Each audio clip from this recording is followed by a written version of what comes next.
Nous sommes au congrès de la FNAIM qui se déroule en ce moment même au Carrousel du Louvre. J'accueille aujourd'hui Stéphane Fritz, président de Guy Hockey.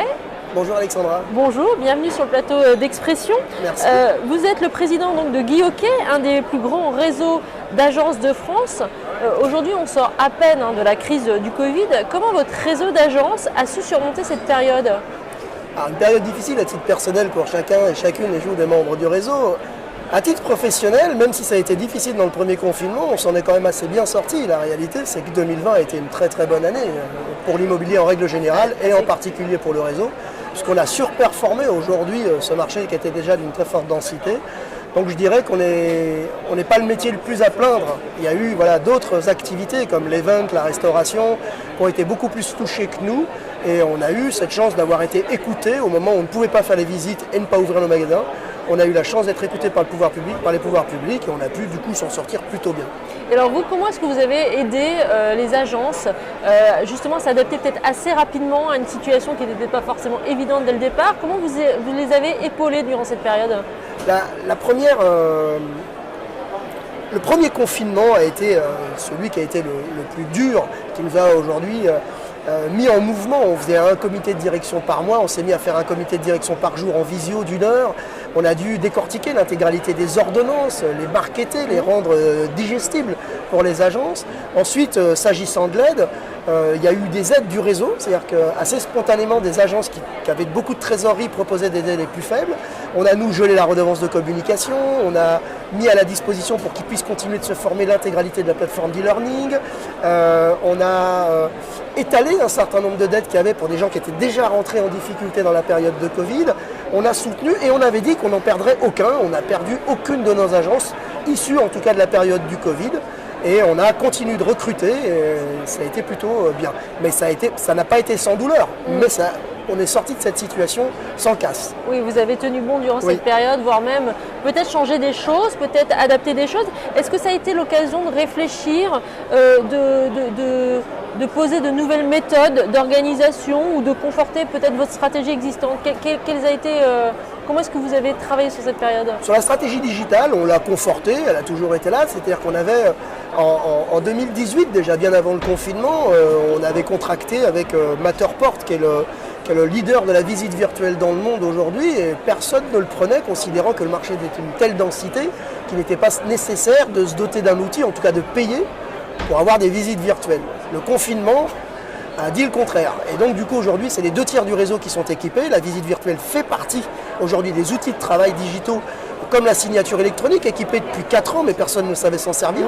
Aujourd'hui, qui signe une pile de pages comme ça et paraphe une pile de pages? Tout le monde le fait maintenant sur son téléphone. Donc aujourd'hui, on s'est vraiment digitalisé. Or, on avait déjà les idées de départ, mais elles n'étaient pas consommées. Ça a été accélérateur. Ça a été accélérateur. Donc c'était vraiment un...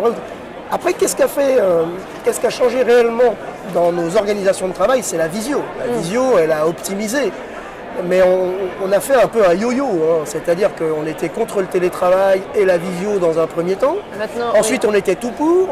Ensuite, maintenant, il va falloir laisser atterrir ça. Je pense que autant le télétravail que la visio va venir accompagner la relation humaine qu'on doit avoir et qui est quand même, somme toute, nécessaire. Et on voit bien aujourd'hui qu'à chaque fois qu'on a un confinement et que ça se dessert, les gens se ruent les uns contre les autres dans les restaurants, dans l'event. Aujourd'hui, les carnets de commandes sont pleins à 2 ans. Oui. Donc le besoin de se voir ne s'enlèvera pas. En revanche, ça viendra améliorer, ça va venir en main courante améliorer, que ce soit la visio, la signature électronique, la visite virtuelle, le télétravail, tous ces outils aujourd'hui qui vont changer nos organisations. Il va falloir attendre un petit peu de temps pour voir comment ça atterrit. Et je pense que ce sera en fonction des personnes, des entreprises. Peut-être quelque chose de modulé. En tout cas, on saura s'en servir. Voilà, ce ne sera pas un tirage, pas une règle. Alors aujourd'hui, dans les allées du salon et même en conférence, il y a plusieurs candidats à l'élection présidentielle qui sont présents au congrès de la FNAIM, qui sont venus pour parler de l'immobilier. Est-ce que selon vous, ce sujet est correctement abordé aujourd'hui? Est-ce que ça occupe une place suffisamment importante dans le débat politique actuel? Sous Édouard Philippe ou sous le ministre Castex, le Premier ministre Castex aujourd'hui, globalement sous la présidence d'Emmanuel Macron, on a été quand même correctement traité. Est-ce que c'est suffisant? Non, ce ne sera jamais de toute façon, mais est-ce que c'est... Aujourd'hui, dans la période de crise que nous avons vécue, très sincèrement, je pense que nous avons été correctement écoutés. Maintenant, il nous faudrait, sur les projets de demain, avoir une politique beaucoup plus globale, c'est-à-dire qu'elle englobe la construction, la promotion, le neuf, le logement dans son entier, et quelle part il va prendre demain dans les 10, 15 prochaines années, et pas seulement dans l'année de l'élection, dans les 15, parce qu'un projet immobilier de restructuration, on le voit dans le Grand Paris, c'est 50 ans le Grand Paris, dans une construction. Donc c'est des projets vraiment de long terme, de vivre ensemble, et le logement doit prendre sa place, et pas seulement avec des encadrements de loyer ou des mesurettes. Aujourd'hui, il nous faut une vraie politique du logement et un vrai ministère du logement, et c'est peut-être là où ça pêche. Aujourd'hui, on est sous tutelle d'eux.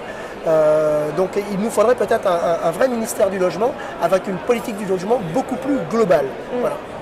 D'accord. Alors, ça c'est le regard que vous portez, en tout cas le message peut-être que vous transmettez aux hommes politiques présents aujourd'hui sur le congrès. Vous, plus spécifiquement concernant Guy Hoquet, quelles sont vos ambitions, vos objectifs pour 2022 ? Plus. Je demandais de plus. Oui, voilà, on a démarré assez fort au début, on va accélérer au milieu, on sprintera à la fin. Ce sera le rythme qu'on va se donner. Aujourd'hui, le marché est là. Il nous permet de faire de plus, mais surtout mieux. Voilà. Aujourd'hui, on a intégré notre service de formation dans notre redevance. C'est pour pouvoir former les gens. Je pense qu'il faut former les collaborateurs, les former chaque année. Je pense que vous parliez des politiques, il faut qu'ils aillent plus loin que 14 heures de la loi Allure. Il nous faut former les gens que nous mettons en face des Français. Et donc aujourd'hui, former. On a beaucoup de travail encore pour faire en sorte que les Français considèrent ce métier comme un vrai métier, non pas juste comme il est considéré aujourd'hui. Merci Stéphane Fritz, merci d'être venu sur le plateau d'Expression. Excellente continuation dans ce congrès de la FNAIM. Merci beaucoup, à bientôt. À bientôt.